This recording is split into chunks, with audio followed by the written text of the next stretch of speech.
Baik, bismillahirrahmanirrahim. Assalamualaikum warahmatullahi wabarakatuh. Alhamdulillah wassalatu wassalamu ala Rasulillah wa la haula wa la quwwata illa billah. Rabbi shrah li sadri wa yassir li amri wahlul 'uqdatam min lisani yafqahu qawli. Allahumma 'allimna ma yanfa'una wanfa'na bima 'allamtana warzuqna ilman nafi'an ya rabbal alamin.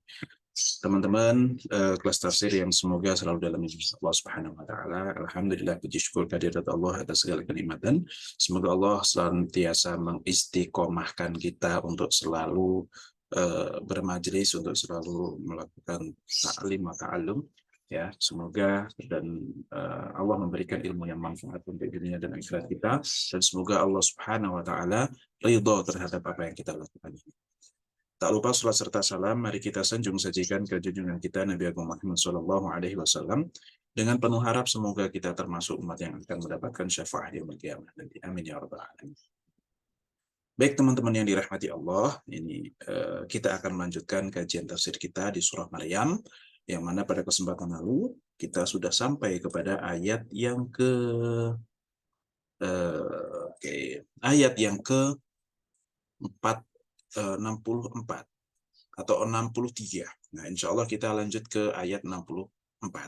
A'udzubillahi minasyaitonirrajim. Qala Allah Ta'ala fi kitabihil karim, "Wa ma natanazzalu illa bi amri rabbik." Wa ma, dan tidaklah, natanazzalu, kami turun, illa bi amri rabbik, kecuali dengan perintah Tuhan. Ini kemarin kita sedang membicarakan tentang kondisi ahli surga. Dan ini agak berpindah sedikit kepada kondisi Nabi Muhammad SAW yang menanyakan. Jadi ayat ini yang berbicara adalah malaikat Jibril. Wa ma natanazzalu illa bi amri rabbik lahu ma baina aydina wa ma khalfana wa ma baina dzalika wa ma kana rabbuka nasiya. Ya. Ini yang berbicara malaikat Jibril. Kami tidak turun, maksudnya memberikan wahyu, memberikan perintah, kecuali jika diizinkan atau diperintahkan oleh Tuhan. Karena Tuhanmu itu memiliki apa yang ada di tangan kami dan apa yang ada di belakang kami. Artinya Allah lah yang kemudian menguasai urusan ke depan, yang mana banyak mufassir mengartikan ini adalah akhirat. Wa ma khalfana, dan juga urusan yang sudah di belakang, yaitu urusan dunia. Wa ma baina dzalika, dan juga proses dari perpindahan dari dunia menuju ke akhirat. Ya, kehidupan dunia, setelah itu kita masuk ke dalam alam barzakh. Barzakh itu artinya adalah penghalang sebenarnya, dan barzakh itu sangat-sangat lama, dia tergantung ya. Seseorang meninggal yang kapan, zaman Nabi Adam ya sampai sekarang masih di alam barzakh, sampai nanti hari kiamat, sampai nanti dibangkitkan. Ya, semakin dia mati di akhir zaman, semakin cepat alam barzakhnya. Tetapi itu juga bukan selalu hal yang baik, kan begitu ya. Karena mau lama pun kalau di barzakhnya itu adalah dia adalah orang yang naim, yang diberikan kenikmatan, itu tidak masalah. Bahkan malah bisa saking bisa kerasan juga, meskipun dia tetap nggak sabar ya, sabar pengen cepat masuk surga. Wa ma khalfana, dan apa yang sudah berlalu, yaitu dunia, wa ma baina dzalika, dan juga seluruh proses dari perpindahan dunia kepada akhirat ini. Dan kalau kita bandingkan, orang di dunia paling cuma 60, 70, 80, paling bagus 80, 90 wis paling bagus itu 90 tahun gitu. Padahal kita tahu satu hari di akhirat itu ya 1000 tahun gitu ya. Maka sebenarnya kalau bisa dikatakan kita cuma butuh sabar. Sampai kapan kita harus sabar? Tenang, nggak lama kok. Cuma sampai mati aja kita sabar itu. Ya, cuma sampai mati aja kita sabar itu. Dan sampai mati itu sebentar sekali ya. Katakanlah kita mati usia 90 tahun, itu sebentar sekali dibandingkan dengan akhirat. Tentu sebentar dan lama itu kan sangat subjektif. Tergantung perbandingannya apa. Jika dibandingkan mungkin dengan sehari 2 hari, ya itu nampak lama. Tapi kalau kita bandingkan dengan kehidupan akhirat, itu nampak sangat sebentar. Sehingga sangat pantas untuk kita mengatakan, sabarlah wahai diri. Kita itu hanya butuh menahan hal-hal yang sebenarnya kita pengen. Kita menahan untuk bersabar dalam ketaatan, itu cuma sampai mati kok, nggak lama gitu. Cuma sampai mati saja. Ini kan sangat sebentar sekali dibandingkan nanti setelah mati, itu panjang sekali perjalanan. Nah ini, wa ma baina dzalika. Itu masih wa ma baina dzalikanya. Belum ma baina aidina, yang akhirat, yang kemudian surga dan neraka itu abadi selama-lamanya. Itu malah tidak bisa dibandingkan lagi, namanya selamanya. Infinity kan gitu ya. Wa ma baina dzalika wa ma kana rabbuka nasiya. Dan Tuhanmu itu, wahai Muhammad, itu tidak lupa untuk menurunkan wahyu. Nah, ini apa maksudnya? Begini, kejadian ini adalah di saat Rasulullah SAW kemudian lama tidak mendengarkan wahyu. Turun wahyu itu begitu lama. Sampai akhirnya Rasulullah itu kangen gitu. Jibril, kok nggak turun-turun? Kami itu sudah rindu. Saya sudah rindu untuk mendengarkan kisah-kisah dari Nabi Zakaria sampai Nabi Idris itu kan banyak kisah-kisah yang menarik, yang seru. Dan kemudian kisah-kisah ini menjadi satu amunisi dakwah bisa dikatakan ya, untuk menceritakan kepada orang-orang Yahudi terutama bahwasanya nih loh, saya juga tahu seluruh nabi-nabi kalian itu saya ada ceritanya semuanya gitu.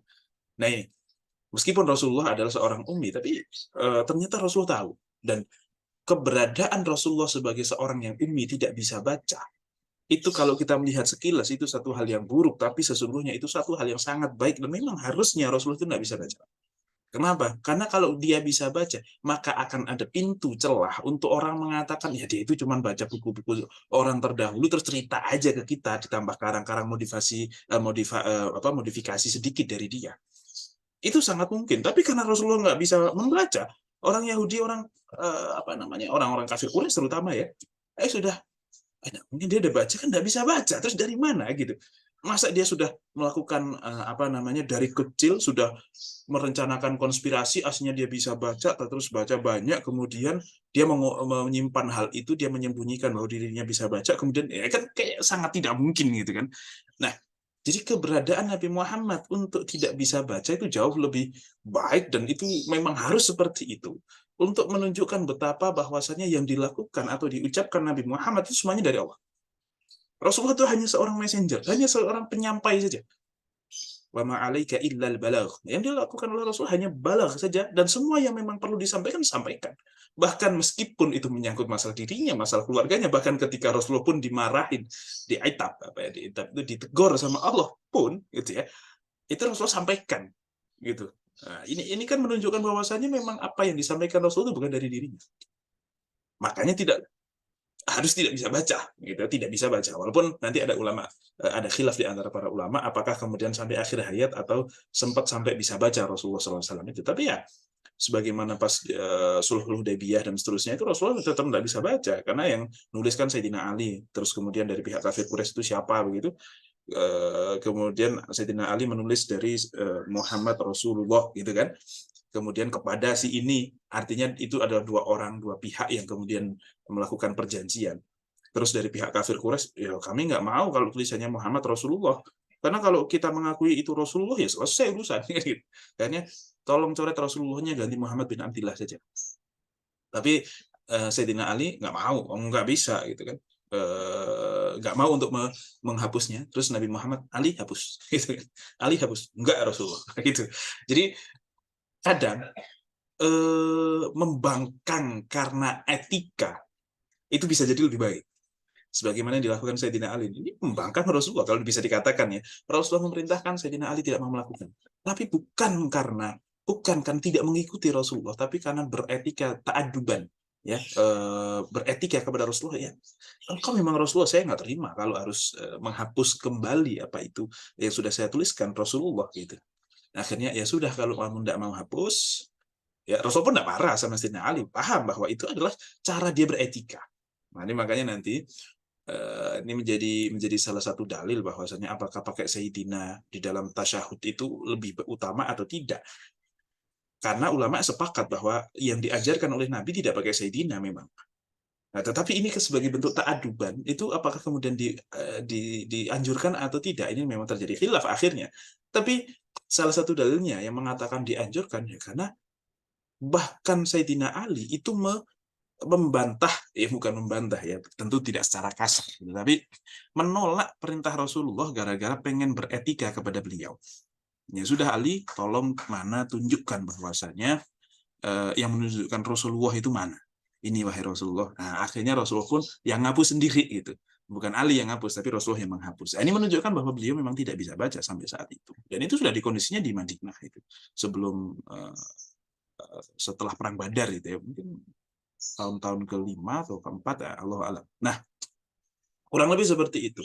Jadi memang kondisi Rasulullah tidak bisa baca itu menjadi satu hal yang baik, ya. Berlangsungnya kerisalahan ini menjadi sangat otentik bahwa yang disampaikan oleh Muhammad ini adalah semuanya dari Allah Subhanahu wa taala.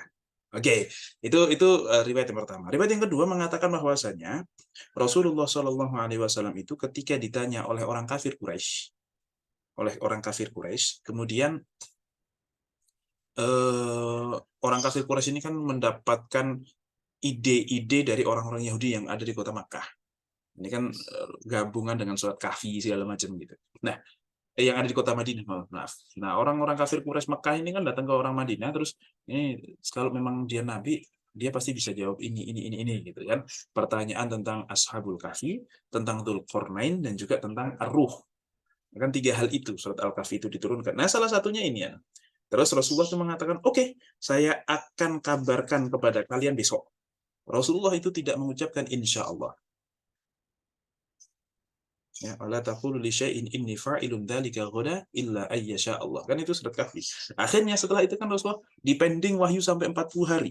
Sampai 40 hari dan Rasulullah sampai dicemooh. Mana katanya mau cerita itu sekelompok pemuda yang berangkat yang keluar di pagi hari. Ya cuman gitu doang cluenya. Itu siapa? Gitu kan ya. Suruh menceritakan kelompok pemuda yang keluar di pagi hari. Itu ada Ashabul Kahfi. Kemudian seorang pemimpin yang dia itu seseorang yang sudah menjelajahi timur dan barat bumi, Dzulqarnain. Terus satu lagi tentang ruh. Dan memang kunci jawabannya dari orang Yahudi adalah kalau dia tahu kok jawab, maka dia bukan nabi. Kalau nabi pasti nggak akan tahu bahwa ruh itu seperti apa, konsepnya seperti apa kan. Nah, kan kulir ruh min amri rabbi, gitu kan. Memang akhirnya jawaban Rasulullah pun ya ruh itu adalah urusan Tuhan, kita juga nggak tahu banyak. Gitu. Artinya ruh itu ada, kita tahu keberadaannya, kita merasakan keberadaannya, tapi kita nggak tahu di mana posisinya, terus dia itu bentuknya seperti apa, dan seterusnya. Dan memang harus tidak tahu. Jadi pertanyaannya adalah tolong tanyakan, kalau jawabannya tahu malah bukan, tapi harus jawab nggak tahu. Gitu. Nah, semuanya itu adalah karena wahyu dari Allah Subhanahu wa Ta'ala. Nah, karena memang akhirnya Jibril kemudian tidak turun-turun, nah bilanglah Rasulullah kepada Jibril, aktsir mimma tazuruna. Wahai Jibril, tolong banyak-banyaklah. Atau ini ada perkataan sebelumnya, abta'ta alayya hatta sa'ani washtaqat ilaika. Kamu kelamaan datangnya Jibril sampai saya itu sangat merindukan kedatanganmu itu. Faqala Jibril inni kuntu asyuq walakinni 'abdun ma'mur. Ya memang saya juga kangen Rasulullah, tapi masalahnya saya adalah seorang hamba yang diperintahkan, ya. Gimana? Yang bahwa para malaikat itu tidak bermaksiat kepada Tuhannya, kan begitu ya. Idza bu'itsu nazaltu wa idza hubistu ihtabastu. Kalau memang aku diperintahkan oleh Allah saya turun, gitu ya. Kalau saya tidak diperintahkan, kalau saya ditahan ya saya nggak akan kemana-mana, gitu. Faqalhu aktsir mimma tazuruna. Perbanyaklah untuk hadir ke kita, untuk memberikan kabar-kabar, untuk memberikan wahyu-wahyu. Nah, wa hadza itabun min Rasulillah sallallahu alaihi wasallam li Jibril, dan ini adalah merupakan teguran. Jibril kok nggak datang-datang? Nah, kurang lebih seperti itu. Nah, ayat inilah kemudian Rasulullah berdasarkan pernyataan Rasulullah, Jibril datanglah, gitu kan ya, permintaan Rasul pada Jibril. Akhirnya Jibril pun berkata, wa ma natanazzalu illa bi amri rabbik. Jadi ini memang perkataan Jibril yang kemudian dipinjam, atau apa ya bahasanya. Jadi Allah sedang menceritakan perkataan Jibril, jawaban Jibril kepada Nabi Muhammad. Ya, karena memang dalam Al-Quran itu semuanya firman Allah dari A sampai Z. Tetapi hikayatan an. Kadang Allah itu sedang menceritakan perkataannya Musa. Ya, sedang Rabbana hablana min azwajina wa dzurriyyatina misalnya. Atau mungkin Rabbis shrah li sadri wa yassir li amri wahlul 'uqdatam min lisani. Itu perkataan Musa. Rabbana zalamna anfusana, itu perkataan Nabi Adam. Dan seterusnya. Ya, jadi Al-Quran itu firman Allah. Tetapi banyak sekali yang di dalamnya itu ada sesuatu yang kita harus pahami, bahwa Allah sedang menceritakan perkataan siapa, atau Allah sedang memerintahkan kita untuk berkata. Misalnya kayak Al-Fatihah, iyyaka na'budu wa iyyaka nasta'in. Itu kan perkataan Allah kepada yang diwahyukan kepada Muhammad. Ini kalau kita telan mentah-mentah akan jadi kacau. Masa Allah berfirman kepada Nabi Muhammad, hanya kepada engkau aku ya karena butuh menyembah, wa iya karena sa'in, dan hanya kepada engkau aku meminta pertolongan. Ini kan jadi kacau kalau itu perkataan Allah kepada Rasulullah, tapi itu adalah perkataan Allah yang di sebelumnya itu ada sesuatu atau kata-kata yang tersembunyi. Artinya, Qul ya Muhammad, katakanlah wahai Muhammad, iya karena butuh, iya karena sa'in kepadaku, gitu. Katakan Muhammad, hanya kepadamu aku menyembah dan hanya kepadamu aku minta pertolongan. Katakan itulah kepadaku, gitu. Jadi itu adalah perintah Allah kepada Nabi Muhammad. Ada sesuatu yang tersembunyi, katakanlah. Sama kayak mungkin seorang bapak bilang ke anaknya yang baru belajar bicara, terus gini, papa, papa, kan maksudnya bukan kita ngomong ke anak kita manggil dia papa, tapi kita menyuruh dia untuk bilang papa kepada kita, kan gitu. Ya, jadi kadang yang terucapnya papa, papa, tapi kita tahu bahwa maksudnya adalah ucapkanlah papa untuk memanggil saya. Sama banyak dalam Al-Qur'an itu seperti itu. Semuanya firman Allah memang. Tetapi di situ ada firman Allah yang memerintahkan kita untuk mengucapkan kata itu, ada firman Allah yang sedang menceritakan perkataan orang kafir, ada firman Allah yang sedang menceritakan perkataan Musa, perkataan Nabi Ibrahim, perkataan Nabi Adam, perkataan malaikat. Dan ini harus dipahami betul. Ini ya para ulama lah yang punya capability untuk mengetahui, mendeteksi secara presisi. Itu ulama. Ya, makanya kalau mau ditelan mentah-mentah yo agak-agak berantakan ya, sama kayak yang di Az-Zaitun sekarang. Qala Rasulullah SAW fil Qur'anil Karim. Ya memang kita dengarnya dari Rasulullah itu ya. Kalau mau seperti itu kan jadi rancu ya, ngapain sih, kita tahu bahwa kita mendapatkan itu disampaikan dari Rasulullah, tapi kan ya nggak usah disebutkan demikian kan gitu. Apa maksudnya kok kemudian dinisbatkan kepada Rasulullah SAW kan gitu. Ya itulah kalau kurang kerjaan itu ya begitu ya, dikira apa namanya, cara berpikirnya, kemudian dia masalahnya nggak punya ilmu-ilmu pelengkap untuk memahami Quran sehingga kayak gitu. Nah, sehingga gitu ya, dari bahwasanya iya karena abudu wa iya karena sa'in itu perkataan Allah kepada Nabi Muhammad, tetapi maknanya adalah Qul ya Muhammad, katakanlah wahai Muhammad, iya karena abudu wa iya karena sa'in kepadaku. Nah gitu, Qul ya Muhammad dan juga seluruh umatmu, bahwasanya sebutkan itu kepadaku. Nah gitu. Tidak semua dalam Al-Quran itu kemudian perkataan Allah kepada kita, tetapi kadang Allah menceritakan perkataan siapa, kepada Allah kah, atau kepada Muhammad kah, atau kepada yang lain. Baik. Nah, maka inilah jawaban malaikat, wa ma natanazzalu illa bi amri rabbik, dan kami tidak turun kecuali hanya ketika diperintahkan oleh Tuhanmu wahai Muhammad. Amri rabbik lahu ma baina aydina wa ma khalfana wa baina dzalika wa ma kana rabbuka nasiya. Dan Allah tidak menurunkan wahyu sampai sekian hari, 40 hari dikatakan di dalam riwayat, itu bukan karena Allah lupa bahwasanya oh iya itu belum gitu. Kalau kita kan sangat mungkin janjian sama orang, oh astagfirullahaladzim, iya deadline-nya itu hari ini tapi saya lupa, benar-benar saya belum kerjain dan seterusnya. Itu karena kita lupa. Tapi Allah menunda bukan karena lupa, karena memang ada hikmah.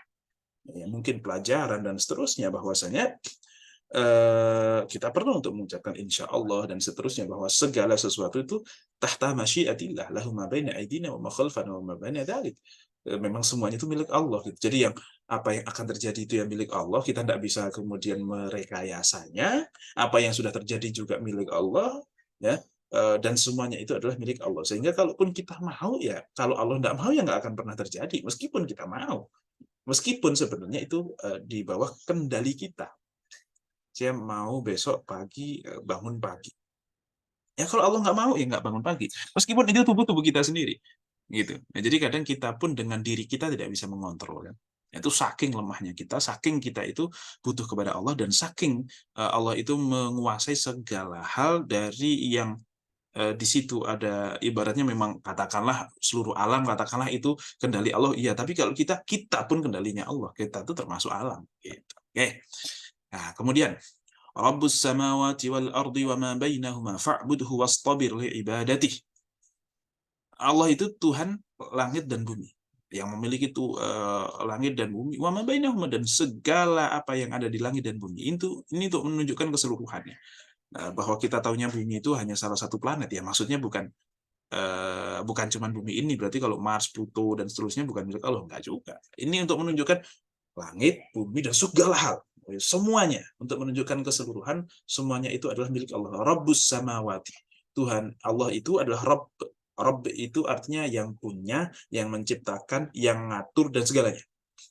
Yang ngatur, yang mengontrol, yang kemudian oke, tiap hari kita nafas, tiap hari kita kemudian darah bisa ngalir, pas tidur tetap darah ngalir, pas tidur kita tetap bisa nafas, dan seterusnya. Itu eh, posisi Allah sebagai Rob. Nah, gitu ya. Posisi Allah sebagai Rob. Jadi Rob itu semacam sebuah jabatan, bisa dibilang. Rob. Banyak orang yang menyangka Rob itu bukan Allah. Tapi hakikatnya Rob itu adalah Allah. Yang punya posisi Rob itu adalah Allah Subhanahu wa Ta'ala. Gitu. Jadi bahwa ya gitulah ya, intinya bahwasanya di situ ada Tuhan yang Maha Esa, ada Tuhan yang kemudian mengatur segalanya, yang menciptakan segalanya, yang punya kuasa atas segalanya. Fa'buduhu, maka sembahlah Rob itu yang kemudian berkuasa atas segalanya, karena memang yang berhak disembah adalah yang menciptakan, sang pencipta, dan yang melakukan ini itu. Bukan kemudian kayak orang Nasrani yang entah Protestan entah Katolik ya, yang kemudian malah lebih cenderung menuhankan Yesus, padahal yang menciptakan segala sesuatu adalah Tuhan Bapa ini kan. Jadi mereka konsep trilogi trinitasnya itu juga kacau sekali kan, sudah saya katakan. Dia kok malah menyembah sesuatu yang bukan pemilik, yang bukan punya. Ya ibaratnya gini, kita bermakmum kepada orang yang masih punya makmum gitu. Ini kan lucu ya. Udah makmum saja kepada imam awal gitu. Kenapa kok kita harus bermakmum kepada orang yang masih punya imam? Kita bermakmum kepada seseorang yang masih makmum juga. Itu kan jadi masalah. Wastabir li ibadati, dan bersabarlah. Wasbir itu artinya bersabarlah. Wastabir itu benar-benar kita harus bertahan, bersabar li ibadati, untuk beribadah kepada Allah Subhanahu wa Ta'ala. Artinya apa? Artinya ketika kita itu beribadah, itu memang butuh kesabaran. Maka para ulama mengatakan sabar itu ada 3. 1, sabar di dalam melakukan ibadah, melakukan ketaatan. Yang itu juga berat. Yang kedua adalah sabar di dalam menahan untuk tidak maksiat. Dan itu juga berat. Yang ketiga adalah sabar ketika menerima takdir yang tidak sesuai keinginan. Itu juga berat. Tapi ini tingkatan paling rendah. Kenapa? Ya kita nggak sabar pun ya nggak ada pilihan. Tidak akan berubah keadaan kan. Ya mau nggak mau terima, udahlah. Tapi kalau sabar dalam ibadah itu hanya orang-orang terpilih dan hanya orang-orang kuat. Sabar untuk menahan tidak maksiat itu adalah orang-orang terpilih. Kan bisa jadi kita maksiat, tapi saya memilih untuk tidak maksiat. Artinya punya pilihan untuk tidak sabar, tapi kita tetap sabar. Sedangkan orang yang sabar dengan ujian, ya itu juga berat sih, bukan berarti tidak berat, tapi artinya mungkin kebanyakan kita memahami sabar itu hanya ya adalah sabar aja lah. Ya itu pasrah, udah itu sudah bukan pilihan gitu. Ya kalaupun nggak sabar terus emang bisa apa gitu kan. Ya lebih baik sabar, karena kalau nggak sabar bikin capek, bikin sakit hati, dan juga tidak akan merubah kondisi. Tapi kalau sabar di dalam ibadah itu hebat. Kenapa? Karena kita punya pilihan untuk tidak sabar, untuk kemudian adalah malaslah sholat. Dan memang ternyata ini dalil bahwasanya ibadah itu berat. Ibadah itu memang butuh kesabaran. Ibadah itu butuh perjuangan.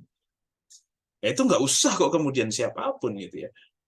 Apalagi kok model-model kelas kita gitu. Itu kalau kita disuruh libur sholat, mau banget gitu ya. Dah, misalnya Allah berfirman ya, memberikan ilham pada kita, tapi jangan, nggak ada ya, sudah nggak ada wahyu, tetap sholat itu kita wajib. Dah, kamu nggak usah sholat seminggu deh, libur gitu. Suka banget ini. Model-model sabik, model-model sauki, mau kalau disuruh nggak sholat seminggu gitu ya. Makanya kadang iri juga sama cewek. Enak ya mereka dapat terus nggak sholat seminggu gitu, kadang iri juga gitu. Meskipun ya masa kita mau jadi cewek kan nggak mungkin. Tapi artinya bahwasanya ibadah itu butuh kesabaran. Jadi kalau kita ketika ibadah kok merasa berat, ketika kita belajar kok merasa berat, ketika kita kemudian harus duduk di majelis ilmu, kemudian harus bersabar, itu berat. Iya memang wajarnya berat. Artinya semua orang melakukan itu. Semua orang mengalami hal itu. Tidak kemudian gini, beberapa orang itu kayak ada orang yang malas sholat gitu. Ya kalau Ustadz mah gampang, sholat udah biasa, udah enteng buat dia gitu. Dia merasa bahwa buat orang lain sholat udah enteng, kalau buat saya masih berat, Ustadz. Makanya saya masih, ya wajar kalau meninggalkan. Enggak. Ustadz pun kalau disuruh libur mau, Ustadz pun butuh perjuangan untuk sholat.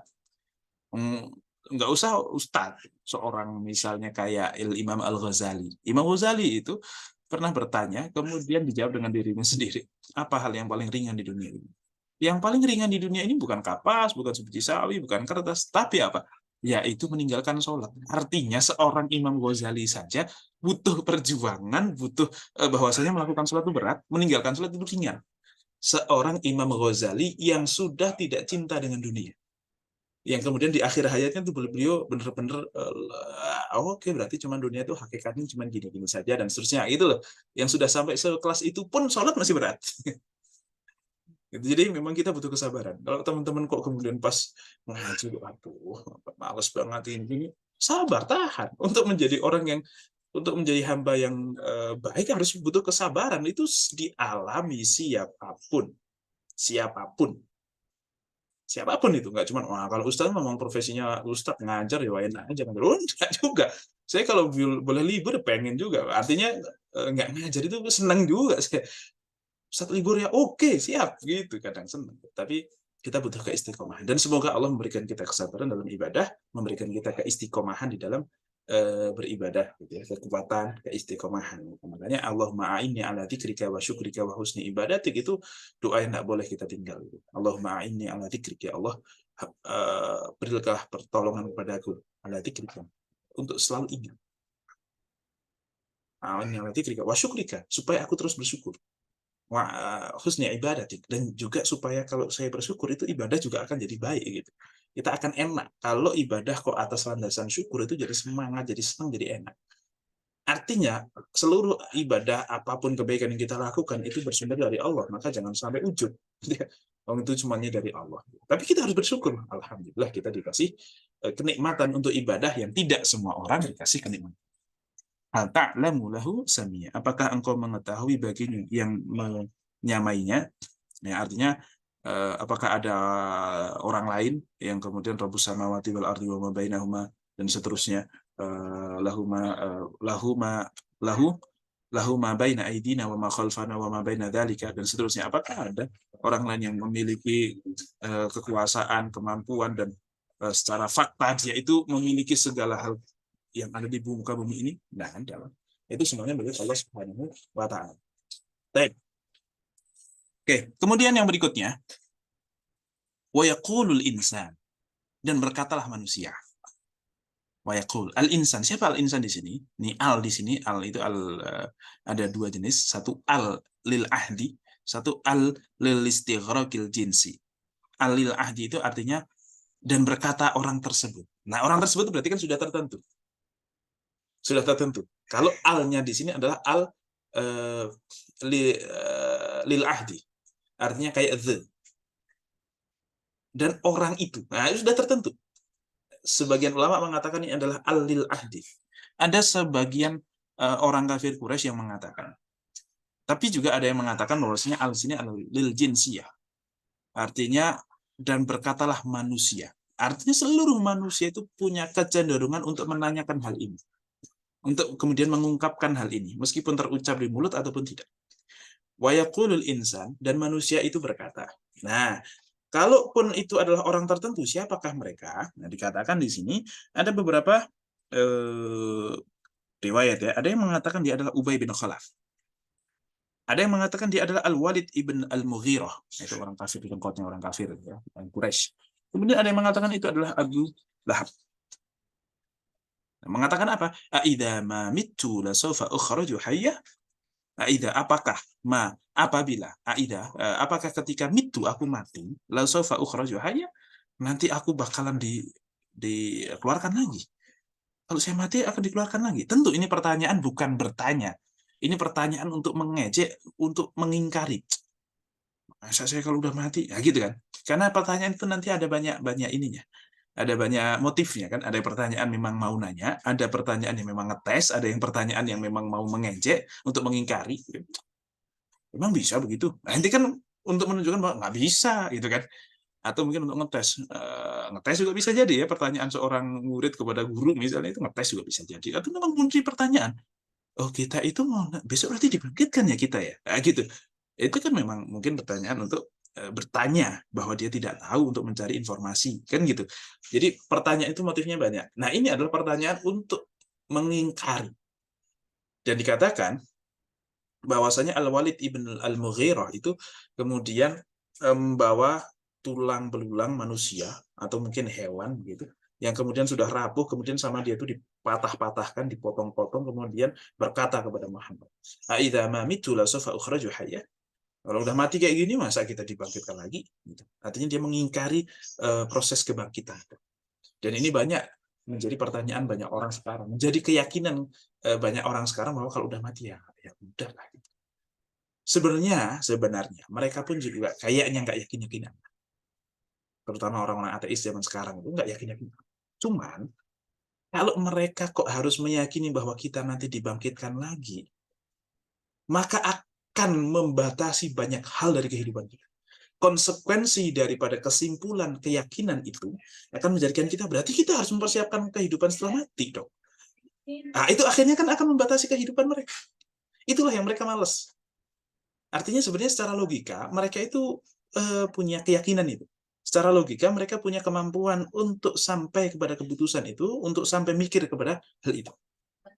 Bahwasanya kalau kita mati terus udah, ya berarti nanti nggak fair dong kehidupan kita. Ada yang kaya raya, ada yang lahir udah miskin dan seterusnya gitu misalnya. Ada yang kaya, lahir kaya, terus jadi orang jahat, terus aman-aman saja sampai mati dia tentrem, damai misalnya gitu. Ya masa adil kan gitu ya? Pasti mereka itu punya kegelisahan itu, tapi mereka mendenial itu. Makanya, enggak lah. Supaya apa? Supaya kemudian mereka itu jadi tenang untuk melakukan hal-hal yang mereka sukai. Untuk hawa nafsunya itu yang sesuatu yang memang hawa nafsunya sukai. Jadi sebenarnya bukan karena mereka tidak punya kemampuan kalau saya lihat, tetapi karena mereka tertutupi oleh hawa nafsu untuk berpikir secara logis. Sehingga dari sinilah kita tahu bahwasanya Allah sudah membuka mereka, Allah sudah memberikan mereka kemampuan, sudah membukakan informasi itu, tapi mereka yang menolak. Sehingga pantas kalau kemudian mereka itu disiksa. Ya, karena kalau kita lihat tuh orang-orang kayak gitu tuh aneh-aneh sekali alasannya. Mereka itu mempertanyakan hal yang sangat tidak. Kalau Allah terus gimana bentuknya gini-gini, yang sangat tidak. Oke, emang kalau Allah bentuknya begini terus begini, emang apa urusannya? Faktanya kita ada, faktanya kita ada, dan sangat janggal kalau kita ada tanpa ada sesuatu yang mengadakan di awal. Itu sangat janggal. Tapi mereka tidak pernah mempertanyakan kejanggalan itu. Mereka malah lebih mempertanyakan kalau memang Allah itu ada terus apa? Gini-gini. Ya, beberapa hal nggak perlu kita tahu, pun kesimpulannya sama, gitu kan. Iya kan? Misalnya gini, kita lagi makan apa nah, misalnya ramen atau apalah atau nasi goreng atau apa gitu. Mas, enak sekali. Terus kita bertanya, ini pakai kecap kecap merek ini atau merek itu? Kadang kita nggak perlu tahu, udah kita makan dan enak, itu udah selesai kan gitu. Toh mau pakai kecap A atau pakai kecap B, rasanya sudah kita rasakan dan itu enak. Ya, oke, kita tahu hanya sekedar penasaran. Monggo silahkan. Tapi jangan kemudian mengatakan bahwa ini kalau pakai kecap ini berarti nggak enak. Kalau pakai kecap ini baru enak. Lah kan udah kita rasakan. Ngapain kita debat lagi dengan kecap apa dia dimasak misalnya gitu. Kan jadi nggak produktif itu pertanyaan. Nah, banyak sekali pertanyaan mereka itu yang nggak produktif sebenarnya. Padahal secara fakta sudah di depan kita dan kita rasakan itu. Nah, kenapa mereka tidak curiga kepada hal yang lebih pantas untuk dicurigai, untuk lebih pantas untuk difikirkan, ya, untuk dicari jawabannya. Malah mempertanyakan hal-hal yang nggak produktif, yang nggak esensial. Apa yang menjadikan mereka seperti itu? Hawa nafsu. Karena kalau sampai mereka berkesimpulan kita akan dibangkitkan lagi, itu konsekuensinya berat. Ya kayak teman-teman kan.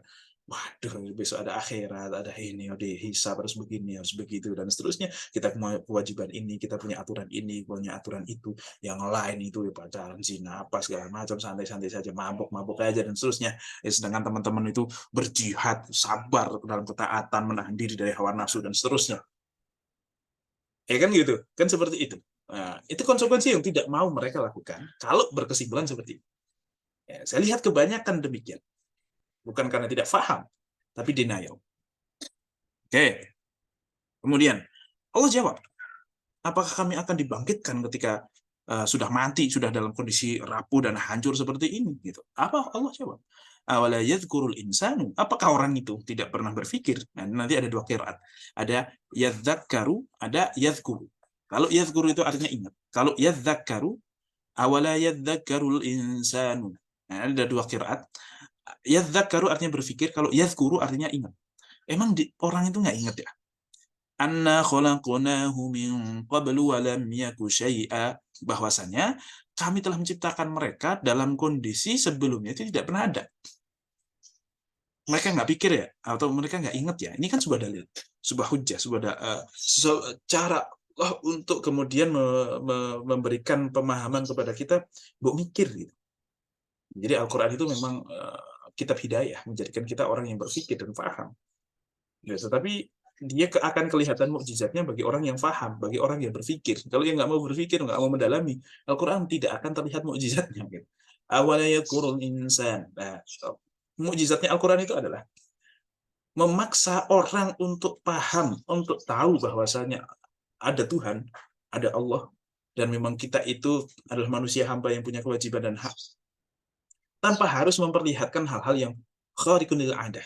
Ya cukup berpikir kepada sesuatu yang sudah menjadi kebiasaan kita saja, yang sudah masuk di logika kita saja. Kamu sudah punya keyakinan kan bahwa kamu itu dulu nggak ada kan? Itu kan satu fakta yang nggak bisa kamu bantah. Nah, kalau dulu kamu nggak ada bisa diadakan, kenapa kamu pernah ada terus tidak ada terus diadakan lagi? Nggak bisa. Hah? Kenapa kok nggak bisa? Kemudian seperti itu, cuma tinggal seperti itu saja. Kamu sangat mudah sekali. Awalanya kurul insanu anna khalaqnahu min qablu lam yaku syai'a. Misalnya nih, Mbak Kaisa masak nasi goreng atau masak apa namanya, telur balado dengan resep yang sudah disebutkan, artinya sudah pernah dibikin orang, kan tinggal jeplak. Itu jauh lebih mudah dibandingkan bikin resep baru. Allah sebelumnya udah bikin kalian dengan resep baru yang tidak pernah ada orang bikin sebelumnya. Nah, sekarang sudah ada prototipenya, tinggal dibikin ulang. Apa susahnya? Lebih mudah secara teknis manusia. Walaupun secara Allah ya gampang semuanya, kan itu nggak ada urusan. Mau sudah ada prototipenya ataupun tidak, ya tetap sama, gampang semuanya. Dulu kamu belum pernah ada juga jadi ada kok. Apalagi kok kamu pernah ada, kemudian mati, diadakan lagi. Ya, gampang banget, lebih gampang lagi itu. Tidak menciptakan dari awal, bisa dikatakan begitu. Nah, ini memaksa kita untuk berpikir dan menerima bahwasanya ya memang Allah itu ada dan hari akhir itu ada, tanpa harus kemudian diperlihatkan ada orang mati bangkit lagi terus cerita. Ya, nggak harus seperti itu. Kalau zaman Nabi Musa kan Fir'aun harus ditenggelamkan dulu, orang-orang Bani Israel harus dilihatkan apa namanya, laut terbelah dan seterusnya. Kan harus seperti itu supaya percaya. Tapi kalau kita, ya Al-Quran ini mukjizatnya sampai akhir zaman bagi yang berpikir. Tapi kalau kita kok kemudian tidak apa namanya memiliki, atau kita seberapa jauh kita pemahaman terhadap Al-Quran, ya berarti segitu sebanyak itulah kita juga memahami kemujizatan Al-Quran. Baik. Fawarabbika, maka demi Tuhanmu. Nah, ini. Awalayat kurul insan. Apakah mereka tidak ingat para manusia itu bahwa kami menciptakan mereka walam yakul syai'a, sebelum mereka itu ada. Ini masih menggunakan Allah Subhanahu wa taala bercerita kepada Muhammad, membicarakan orang ketiga. Mereka. Sekarang fawarabbika, ya, dan demi Tuhanmu wahai Muhammad. Demi Tuhanmu. Jadi Allah bersumpah kepada dirinya sendiri dan menisbatkan Muhammad kepada dirinya. Jadi segala sesuatu yang dinisbatkan kepada Allah, yang disandarkan kepada Allah, Baitullah, apalagi Abdullah, Rasulullah, itu berarti sesuatu yang mulia. Itu bentuk pemuliaan Allah kepada sesuatu yang disandarkan. Baitullah itu berarti rumah yang mulia. Bukan itu rumahnya Allah. Ya semuanya adalah Abdullah, ya semuanya adalah milik Allah gitu ya. Tapi maksudnya segala sesuatu kalau sudah diakui oleh Allah, itu disandarkan kepada Allah, berarti dia sudah mulia. Lanahsyurannahum, sungguh kami akan mengumpulkan mereka, wasyayatina, dan juga para setan-setan. Jadi orang-orang kafir yang kemudian tidak mengakui adanya hari kebangkitan itu akan dikumpulkan bersama para setan. Mereka akan dikumpulkan jadi satu bersama para setan. Tsumma lanuhdirannahum haula jahannam jithiya.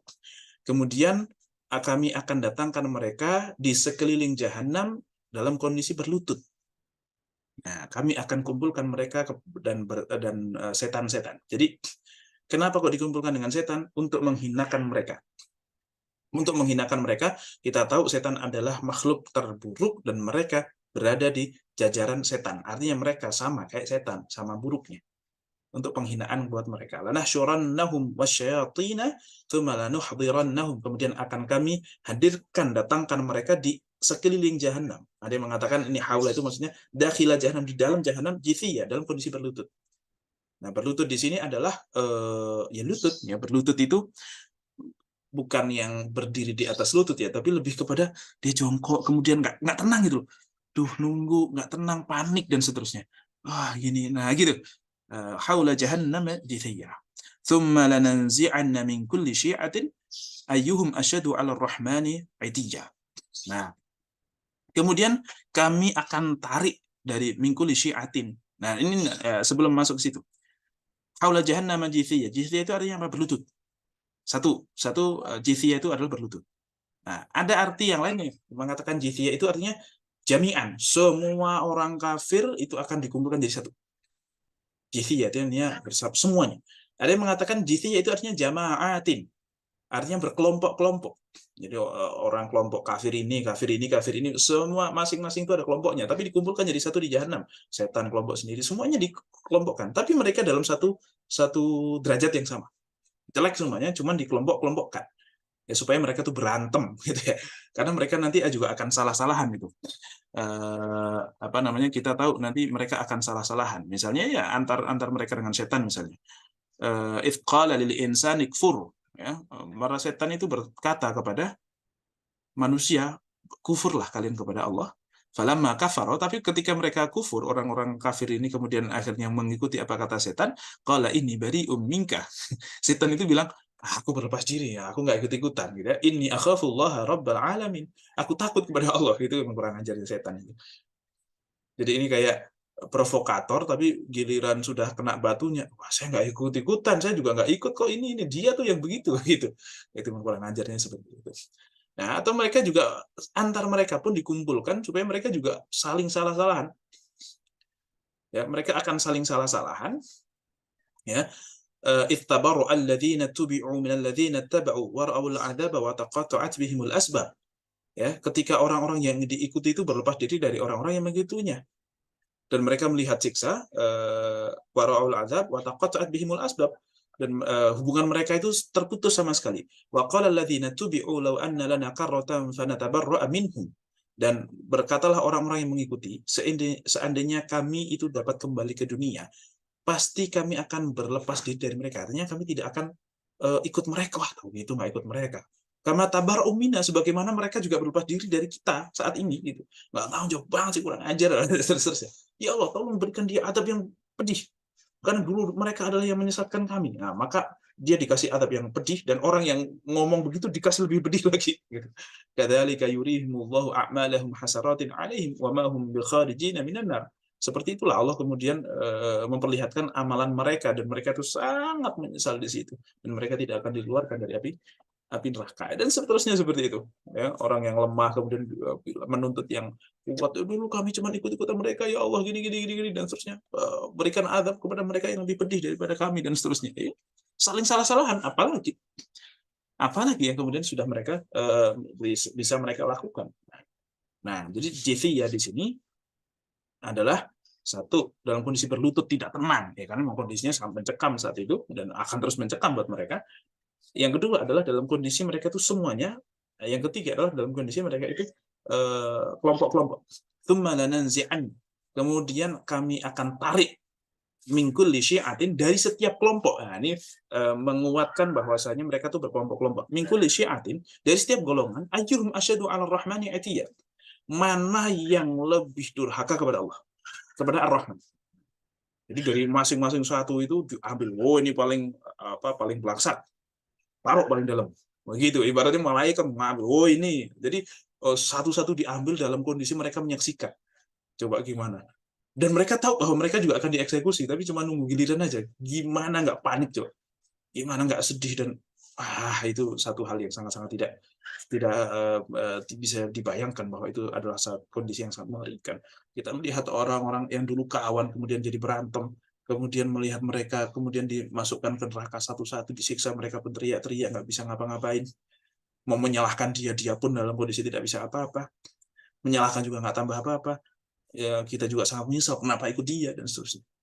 Ya, maka semoga kita semuanya terhindar dari hal seperti ini. Semoga kita semuanya termasuk orang-orang yang diberikan rahman dan rahimnya Allah, sehingga terus meniti di jalan syariat ini dan menjadi orang-orang yang mendapatkan ridho masuk ke surganya. Amin. Ayyuhum asyadu ala rahmani atiyah. Mana yang lebih durhaka kepada Allah, kemudian dimasukkan duluan. Jadi menunjukkan bahwasanya di situ, di surga itu, di neraka itu nanti berlapis-lapis. Keraknya itu buat siapa? Abu Jahal, segala macam lah kelompok-kelompok yang ini. Kemudian nanti ada atasnya lagi. Ada yang masuk duluan, ada yang masuk belakangan. Allah Rahmani itu ya. Dan di sini disebutkan, Allah sedang menceritakan tentang azab yang luar biasa pedih. Kondisi yang sangat-sangat sadis, bisa dikatakan. Tapi Allah mengatakan menggunakan nama beliau, Allah Rahman. Allah yang maha pemurah. Mana yang paling bangkang kepada zat yang maha pemurah itu.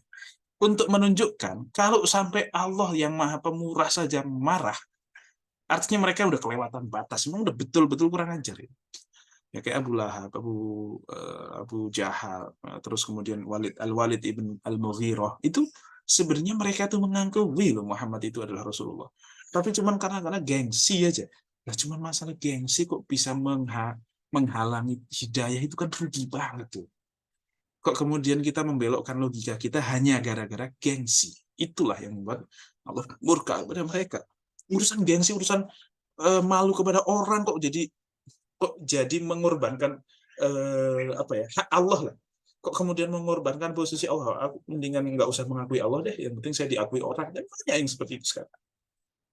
Itu yang membuat Allah kemudian marah. Allah Rahman. Padahal dia sudah dikasih banyak hal. Sudah dikasih kenikmatan, dikasih ini, itu, dan seterusnya. Tapi memang seperti itu. Makanya Allah menyandingkan nama Rahman di samping ketika menceritakan tentang adab yang sangat pedih dan kondisi yang sangat mencekam, untuk menunjukkan betapa kelewatannya orang-orang ini. Allah sudah Ar-Rahman saja masih mereka bisa membuat Allah marah, murka, sehingga mereka dimasukkan ke dalam api neraka jahanam.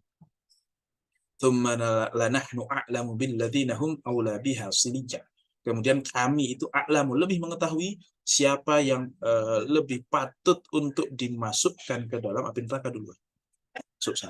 Mana nih? Oh, ini duluan. Ya. Jadi itu. Oke, ini adalah ayat 70. Allah menceritakan hum. Nah, jadi kondisi mereka tuh gini, Muhammad gini. Artinya masih Allah menceritakan kepada Nabi Muhammad, menceritakan orang ketiga. Kemudian tiba-tiba Allah mengganti dengan kata ganti kedua. Wa im minkum illa wariduha. Dan tidaklah dari kalian kecuali akan mendatanginya.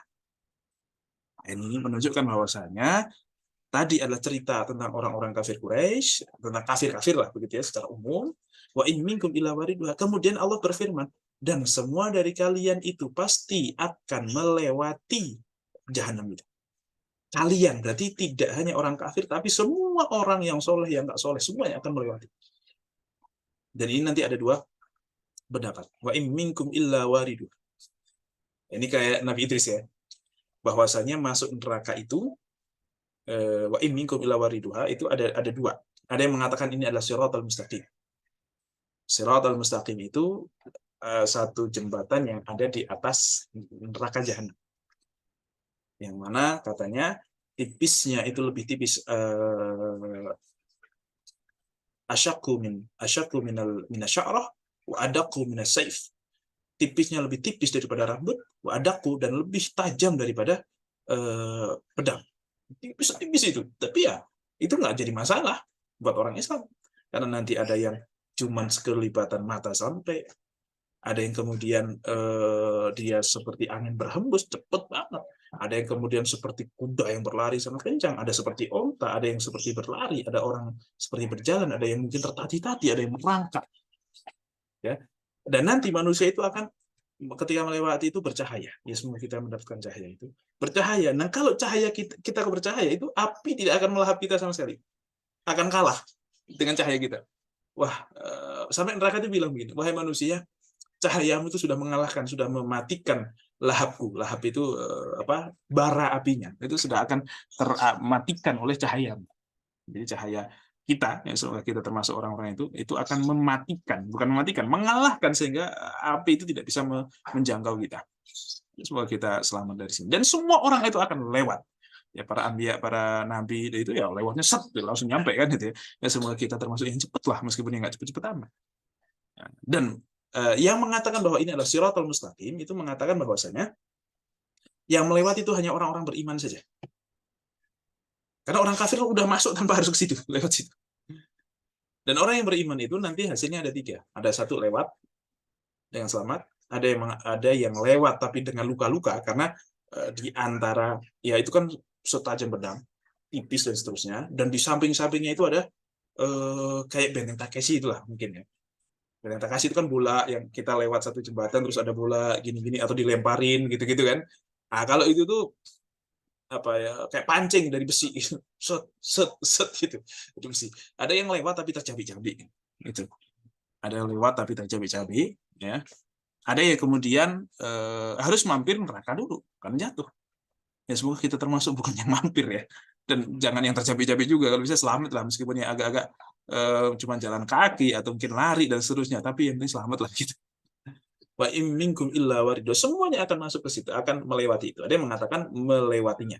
Ada yang mengatakan wariduh itu artinya adalah memasuki jahanam itu. Memang manusia nanti akan masuk jahanam. Semua dari kita akan masuk jahanam. Cuma orang yang beriman masuk tapi tidak akan terkena apinya. Entah disediakan satu tempat khusus, entah kemudian kayak unibar dan wassalaman ala Ibrahim. Api neraka itu tidak akan mempan untuk membakar kita sama sekali. Ada yang mengatakan demikian. Tapi intinya salah satu hikmahnya kita dimasukkan ke sana untuk melihat orang-orang kafir dan supaya orang-orang kafir itu melihat kita. Kita melihat orang kafir supaya apa? Kita tambah bersyukur. Dan itu sebagai adab pedih buat mereka. Karena di zaman itu, orang-orang kafir itu, ya apalagi di zaman Nabi kan, itu banyak orang kafir kaya-kaya. Nah, kemudian mereka membandingkan, nanti ada di surat yang lain, di ayat berikutnya, itu membandingkan mereka itu antara dirinya dengan orang-orang kafir. Itu mana coba, kami kalau ngumpul, kami dihormati, kami disegani, kami ditunggu. Acara nggak mungkin mulai kalau kita belum datang. Coba kamu mana berdiri di pinggir kayak gitu, ngapain kalian berkumpul jadi orang Islam kayak itu, orang-orang lemah ini dan seterusnya gitu. Jadi mereka tuh menghina orang-orang yang masuk Islam. Apa dakwah Islam ngaji ngapain, nggak bikin kaya, nggak bikin mulia dan seterusnya gitu gitulah. Nah nanti itu akan kebalik. Oh iya, ternyata saya adalah orang yang salah merendahkan kalian, padahal kemuliaan di dunia itu tidak ada apa-apanya dibandingkan kemuliaan akhirat. Dan pada saat itu mereka malu semalu-malu. Udah sakit secara fisik, sakit secara psikis, malu apa segala macam. Kurang lebih seperti itu. Benar kondisi yang sangat-sangat tersiksa oleh ke penyesalannya. Dengan penyesalannya udah sangat tersiksa. Apalagi dengan siksa yang fisik, ya, secara fisik gitu. Wa in minkum illa waridha. Nah itu. Supaya seperti itu. Dan kita juga orang-orang Islam akan melihat bahwa mereka itu saling menyalahkan, saling berantem ya kayak tadi saya katakan. Karena ala rabbika hatsman maqdiyah. Dan bahwasanya semua orang itu akan lewat siratal mustaqim ataupun masuk jahanam dulu tapi dengan kondisi kayak tadi.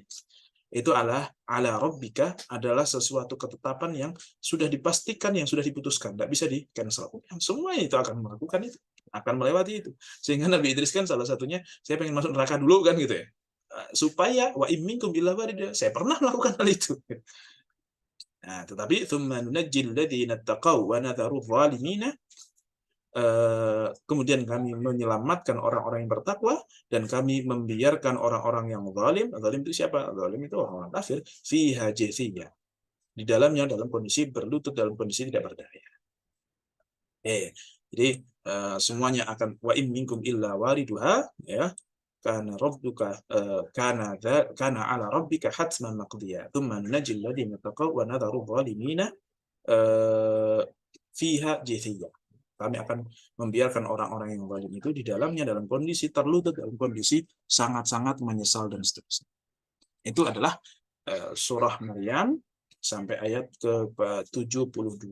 Ya, kondisi bagaimana orang beriman itu beruntung nanti, orang kafir itu akan celaka nanti. Dan itu adalah menjadi pelajaran buat kita supaya kita itu terus lebih bersabar. Wastabir li ibadati. Ya, kita itu diperintahkan untuk sabar. Kenapa? Karena kesabaran kita itu cuma sebentar. Cuman sampai mati. Setelah mati tidak perlu sabar-sabar lagi, udah.